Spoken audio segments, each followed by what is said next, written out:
Hello friends, എല്ലാവരും സുഖമായിട്ടിരിക്കുകയല്ലേ? അപ്പം ഇന്നൊരു super soft and tasty chocolate idli കേക്കാണ് ഞാൻ പ്രിപ്പയർ ചെയ്യുന്നത്. ഇത് സ്നാക്കായിട്ടൊക്കെ കൊടുത്തുവിടാൻ നല്ല അടിപൊളി ബെസ്റ്റ് ഐറ്റം ആട്ടോ.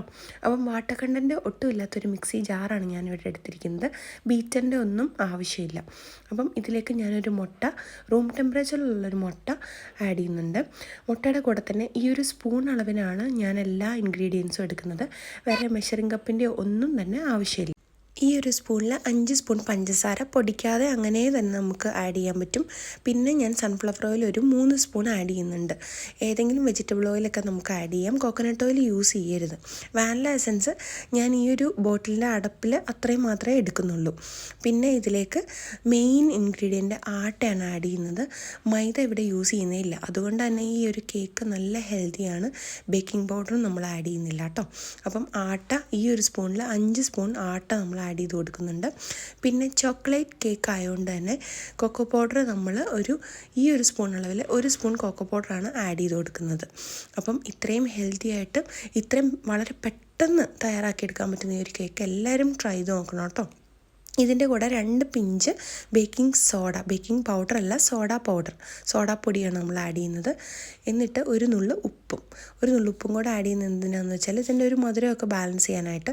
പിന്നെ നമ്മുടെ ഈ ഒരു ബാറ്റർ ചിലപ്പം നല്ല തിക്കായിരിക്കാൻ ചാൻസ് ഉണ്ട്. അപ്പോൾ നമ്മൾ പാൽ ആഡ് ചെയ്യുന്നത് ഈ ഒരു സ്പൂൺ അളവിൽ 4 സ്പൂൺ പാൽ ആഡ് ചെയ്ത് കൊടുക്കാം. ഈ പാലും റൂം ടെമ്പറേച്ചറിൽ തന്നെയുള്ള പാലായിരിക്കണം. പാലും മുട്ടയും നമ്മൾ എടുക്കുന്നത് പ്രത്യേകം ശ്രദ്ധിക്കണം. റൂം ടെമ്പറേച്ചറിൽ തന്നെയുള്ളതായിരിക്കണം എടുക്കേണ്ടത്. ഞാനിവിടെ ഒരു 4 സ്പൂൺ പാലേ ആഡ് ചെയ്യുന്നുള്ളൂ. നിങ്ങളുടെ ബാറ്ററിൻ്റെ തിക്നെസ്സും കൺസിസ്റ്റൻസിയൊക്കെ അനുസരിച്ച് 4-5 സ്പൂൺ പാൽ ആഡ് ചെയ്ത് കൊടുക്കാം. പിന്നെ 1 സ്പൂൺ നാരങ്ങാനീരുമാണ് ആഡ് ചെയ്ത് കൊടുക്കുന്നത്. ഇത് നന്നായിട്ട് മിക്സിയിൽ ബ്ലെൻഡ് ചെയ്തെടുക്കുക. ഇഡ്ഡലി തട്ട് നമ്മൾ ഓൾറെഡി ചൂടാക്കാൻ വെച്ചിട്ടുണ്ടായിരുന്നു. ഒരു 3 മിനിറ്റ്സ് ചൂടായാൽ മതി. ഇഡ്ഡലി തട്ട് എണ്ണ തൂത്തെടുത്ത് അതിലേക്ക് ഈ ഒരു ബാറ്റർ 1 സ്പൂൺ ബാറ്റർ ഒഴിച്ചാൽ മതി. ഈ തട്ട് ഫുള്ള് ഫില്ല് ചെയ്ത് ഒഴിക്കരുത്. കേക്ക് പൊങ്ങി വരുമ്പം അത് വെളിയിലേക്ക് പോകാനുള്ള ചാൻസ് ഉണ്ട്.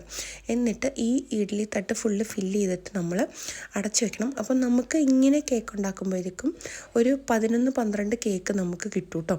അപ്പം ഇത്രയും കേക്ക് നമുക്ക് അറ്റ് എ ടൈം ഉണ്ടാക്കിയെടുക്കാൻ പറ്റും. അതുപോലെ പെട്ടെന്ന് തന്നെ റെഡിയായിട്ട് എടുക്കുകയും ചെയ്യും. ആദ്യത്തെ ഒരു 5 മിനിറ്റ്സ് മാത്രമേ നമുക്ക് ആവശ്യമുള്ളൂ. ആദ്യത്തെ ഒരു 2 മിനിറ്റ്സ് ഹൈ ഫ്ലെയിമിൽ വെക്കുക. പിന്നെയുള്ള 3 മിനിറ്റ്സ് ലോ ഫ്ലെയിമിൽ വെച്ചാൽ കേക്ക് അടിപൊളിയായിട്ട് കിട്ടും. നമ്മൾ പിന്നെ പ്രത്യേകം ശ്രദ്ധിക്കേണ്ട ഒരു കാര്യം, നമ്മുടെ ഈ ഒരു ഇഡ്ഡലി തട്ട് അടച്ച് വയ്ക്കുമ്പം അതിൻ്റെ ലിഡ് ഒരു തുണി വെച്ചിട്ട് നന്നായിട്ട് ക്ലോസ് ചെയ്യുക. അതായത് ഇതിലേക്ക് ആവി വെള്ളം വീണ് കഴിഞ്ഞാൽ നമ്മുടെ കേക്ക് വെന്ത് വരത്തില്ല. അതായത് നമ്മൾ ഉദ്ദേശിക്കുന്ന ടൈമിൽ വെന്ത് വരത്തേ ഇല്ല. വെള്ളം വീണ് കേക്ക് ഭയങ്കര വാട്ടറി ആയിട്ടിരിക്കും.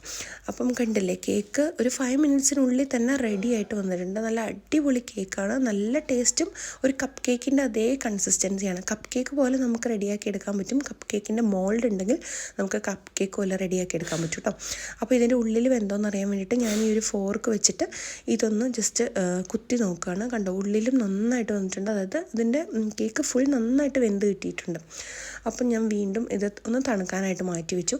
പിന്നെ ഞാൻ ഡിമോൾഡ് ചെയ്തെടുത്തപ്പോൾ ആ കേക്ക് ഇങ്ങനെയാട്ടോ വന്നത്. അപ്പം ഞാൻ കാണിച്ചു തരാം ഇതിൻ്റെ ഒരു സോഫ്റ്റ്നെസ്. അതുപോലെ കഴിക്കാനും നല്ല അടിപൊളി ടേസ്റ്റാണ്. കുഞ്ഞുങ്ങൾക്ക് എന്തായാലും ഇഷ്ടപ്പെടും. അപ്പോൾ എല്ലാവരും ഒന്ന് ട്രൈ ചെയ്ത് നോക്കാം. സ്കൂളിൽ സ്നാക്കായിട്ടൊക്കെ ഇത് കൊടുത്തു വിടാൻ നല്ല ഈസിയാണ്. ഇനിയിപ്പോൾ ചോക്ലേറ്റ് കേക്ക് വേണ്ട, വാനില കേക്കാണ് വേണ്ടെങ്കിൽ നമ്മൾ ആ ഒരു കൊക്കോ പൗഡർ ആഡ് ചെയ്യുന്നത് നമുക്ക് ഒഴിവാക്കാം. എന്നിട്ട് വാനില എസൻസ് ഒഴിച്ച് കഴിഞ്ഞാൽ ഒരു വാനില കേക്കായിട്ട് നമുക്ക് സെറ്റായിട്ട് കിട്ടും കേട്ടോ. അപ്പം വീഡിയോസൊക്കെ ഇഷ്ടപ്പെടുന്നുണ്ടെങ്കിൽ ലൈക്ക് ചെയ്യണം, സബ്സ്ക്രൈബ് ചെയ്യണം, ഷെയർ ചെയ്ത് സപ്പോർട്ട് ചെയ്യണം. അപ്പം ഇനിയും ഇങ്ങനത്തെ നല്ല നല്ല വീഡിയോസൊക്കെ ആയിട്ട് വരണമെങ്കിൽ സപ്പോർട്ട് മസ്റ്റാണ്. അപ്പം വീണ്ടും കേക്ക് ഞാൻ